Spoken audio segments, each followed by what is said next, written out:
Around the world, an increasing number of governments and authorities have banned or warned against the use of Wi-Fi in schools. Many experts, scientists and doctors are warning the public to take a precautionary approach. Why? Let's examine the facts.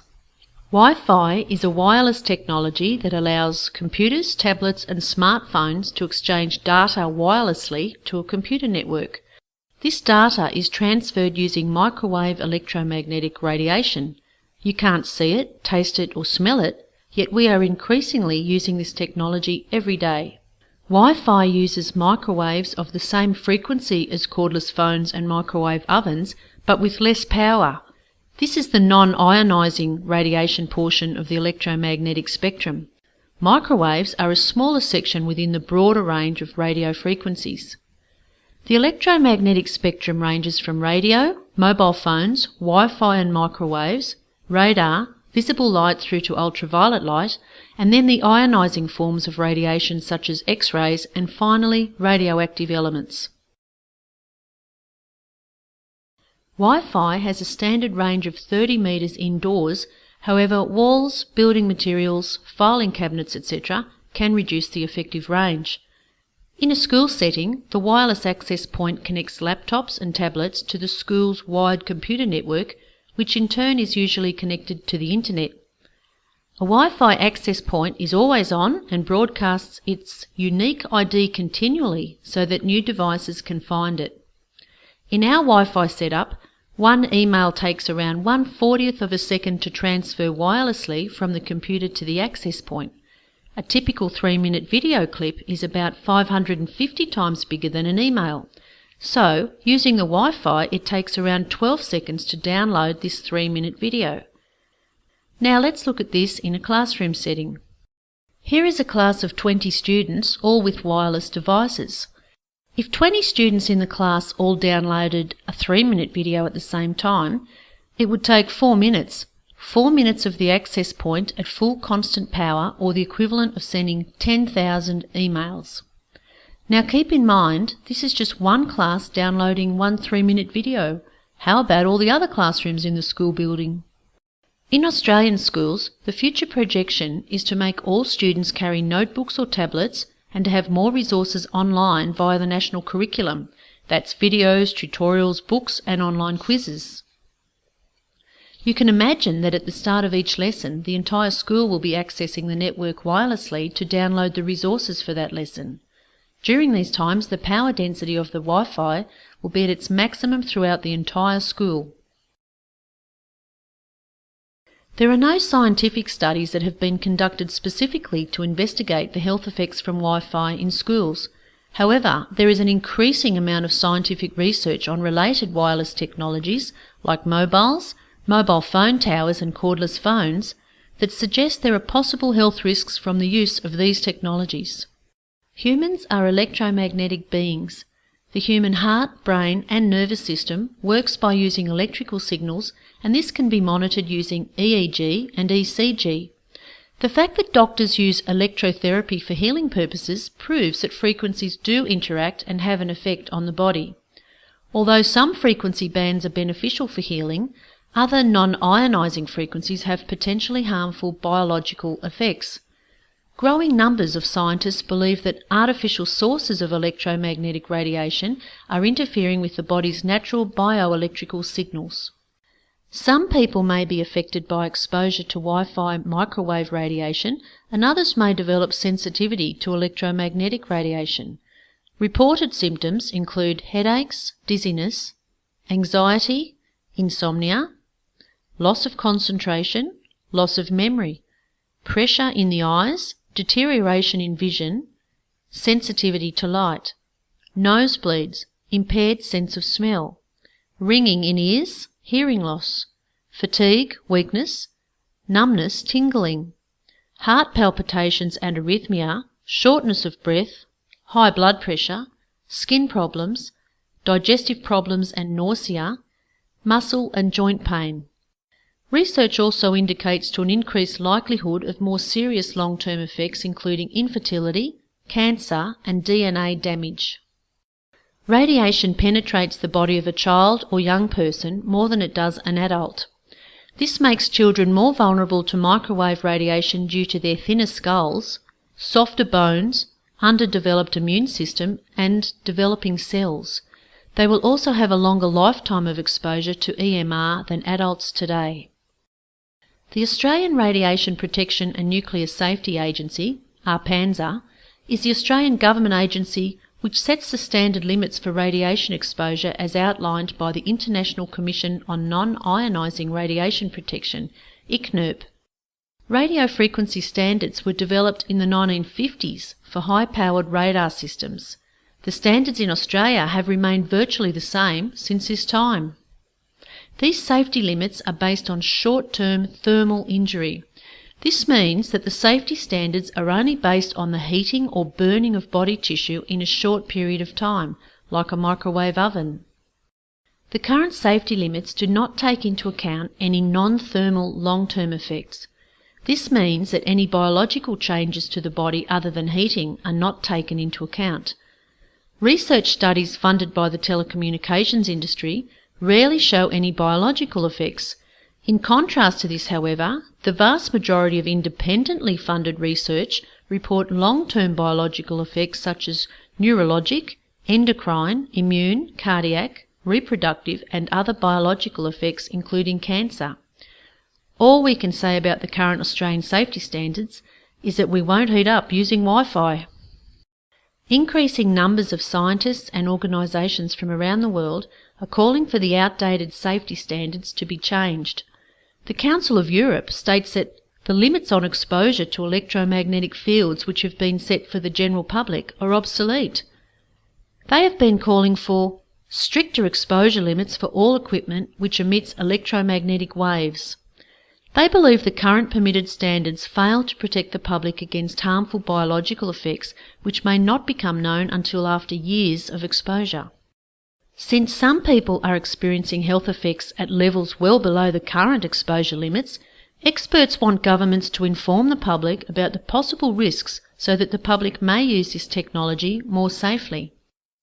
Since untested wireless technologies are advancing into our homes, schools, work and public spaces faster than experts can evaluate EMR health risks, scientists and doctors are calling for precautionary measures to be taken immediately to prevent extensive damage to public health. Countries like Switzerland, Italy, France, Austria, Luxembourg, Bulgaria, Poland, Hungary, Israel, Russia and China have set exposure limits 100 to 10,000 times less than Australia. This is because they recognise that there can be biological effects caused by electromagnetic radiation. The Council of Europe has called for a ban on Wi-Fi use in schools and recommends wired internet connections in schools. Several schools in England and France have dismantled their Wi-Fi systems and reverted to a wired system due to concerns raised by parents and teachers. The French National Library, along with other libraries and some universities, have removed all Wi-Fi networks. Wi-Fi has also been removed from all schools in the town of Hurreville, St. Clair. The Bavarian Parliament has recommended that no schools in the province use wireless. The Frankfurt city government said that it would not install Wi-Fi in its schools until it has been proven to be harmless. The German government recommends against installation of Wi-Fi in schools, the removal of cordless phones and to use cabled connections rather than Wi-Fi and Bluetooth. The Public Health Department of Salzburg has advised schools not to use Wi-Fi. In Russia and Poland, the safety limits are much lower to include non-thermal effects. In 2008, the Russian Radiation Protection Committee gave a warning about the serious and irreparable consequences of electromagnetic radiation, especially for children. They increased this warning again in 2011 and recommended that Wi-Fi not be used in schools. In Austria, the Austrian Medical Association has pressed for a ban of Wi-Fi in schools. The Swiss government has issued caution in regard to wireless radiation emitted by baby monitors, cell phones, laptops and tablets, etc. Israel's Minister of Health supports a call to ban Wi-Fi in schools. In May 2011, the World Health Organization classified radiofrequency electromagnetic radiation as possible human carcinogens. This is the same category as DDT, dry cleaning chemicals, lead, pesticides and engine exhaust. Although there have been earlier alerts about the health risks from EMR and calls for stricter guidelines to protect public health, this recent WHO warning about EMR's possible carcinogenic risk highlights the need for an urgent precautionary approach. What is a precautionary approach? When an action or policy carries the risk of harm to human health, even if there is some scientific uncertainty about the cause and effect, precautionary measures should be taken.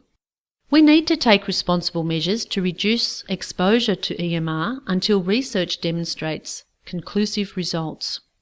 Some authorities in Europe and elsewhere have made conclusions about Wi-Fi health risks to children based on these reports and related studies that have examined the long-term health effects of mobile phone and mobile phone tower emissions. Australia, however, has no restrictions on the use of Wi-Fi in schools, and with policies such as the Digital Education Revolution initiative, tablets and laptops are being vigorously rolled out in schools. The federal government says that the choice to install wireless networks is one that is made by education authorities. However, the education authorities are not qualified to make decisions about public health. They just say that they are within the current safety standards as set by a PANZA. At present, no one in government is acknowledging the potential for long-term biological risks of wireless in schools. If the standards are only for heating of tissue, who will be held responsible for all other biological effects? Surely the Ministry of Health should be responsible for assessing long-term risks from EMR and protecting children's health. Wireless devices are installed without any radiation emissions checks in each specific site where they are installed.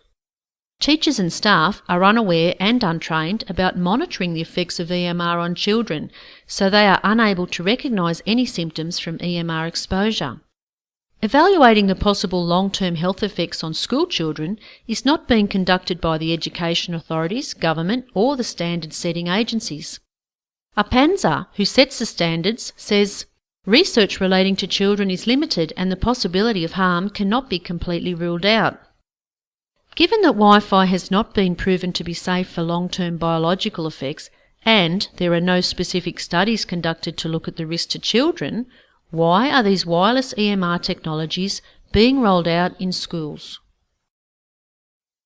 When it comes to long-term health risks, governments don't always take swift actions or a precautionary approach. This was the case with smoking and asbestos. In addition to public health, governments have many responsibilities including the economy, taxation and foreign policy. These can conflict with the government's health protection role. In Australia, telecommunications is an $18 billion industry per year. This is a huge economic success and valuable tax revenue for the government. To protect these interests, government and industry want conclusive evidence of biological effects. This could take another 15 to 20 years, by which time the damage could be extensive and irreversible to children. Employees of the telecommunications industry are often the experts called upon to provide advice on the safety limits. Surely there is a conflict of interest in having industry representatives tasked with this responsibility. In Australia, a PANZA follows ICNIRP's exposure limits. However, the European Parliament raises concerns about ICNIRP's unclear origin and structure and suspects ICNIRP of having rather close links with the industries. They also say that the industry benefits from recommendations for maximum threshold values of electromagnetic fields. Could this be the reason why obsolete safety standards are maintained and biological effects are disregarded despite mounting independent scientific evidence? Scientists from both sides agree that more research is needed. However, independent research which shows biological effects fails to receive further funding. Some scientists who have conducted research and found evidence of biological effects have been discredited, discriminated, had their funding stopped and their research prevented from being published. Shouldn't these very scientists be the ones that are supported and funded to clarify research into this area of uncertainty? Isn't it crucial to support genuine independent research that can provide objective evidence to protect public health rather than industry profits? We can't use obsolete safety standards developed for radar to prevent short-term heating injuries and hope that there are no long-term effects to children when used in a classroom setting. We urgently need objective, credible research into the long-term biological effects of wireless on children. We can't afford to put the convenience of wireless technology and cheaper short-term costs before children's health. Authorities like the European Parliament and the European Environmental Agency believe that there is already sufficient scientific evidence for governments to take an immediate precautionary approach, especially to protect children who are most vulnerable. They state that waiting for high levels of scientific and clinical proof can lead to very high health and economic costs, as was the case in the past with asbestos, leaded petrol and tobacco. However, ignoring the early warning could be much worse, as EMR affects everyone. All populations are now exposed to varying amounts of electromagnetic fields. These levels will continue to increase as technology advances. Over the last 15 years, there has been a steep increase in illness amongst young people. Allergies, asthma, autism, learning disorders, behaviour disorders, ADHD, concentration problems, strokes and brain tumours have been rising each year. Some scientific reports have matched these spikes in illness with the published research on the effects of low-level radiation on human health. They show how the increase in illness corresponds with the increased use of wireless communication technologies over the past 15 years. Currently in Australia, despite the early warnings, more and more new wireless technologies are introduced into our daily lives. Mobile phones, 3G, 4G, cordless phones, Wi-Fi, baby monitors, digital radio and TV, smart electrical meters and other smart appliances. In the face of uncertainty, where children are concerned, shouldn't we take smarter options to reduce the exposure from wireless radiation in schools? Chronic exposure to wireless radiation is a preventable environmental hazard that is sufficiently well documented to warrant immediate precautionary actions. Responsible authorities overseas have responded by banning or warning against the use of Wi-Fi in schools. It is time for the Australian Government and education authorities to take responsible precautionary measures to reduce the risks from EMR exposure.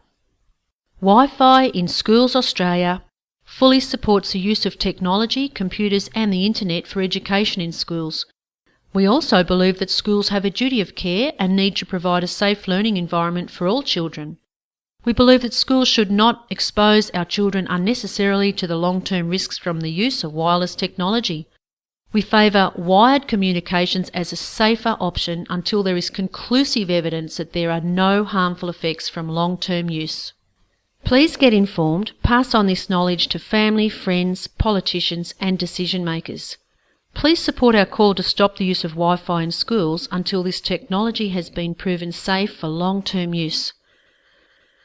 For more facts and to find out what you can do, visit wifiinschoolsaustralia.org.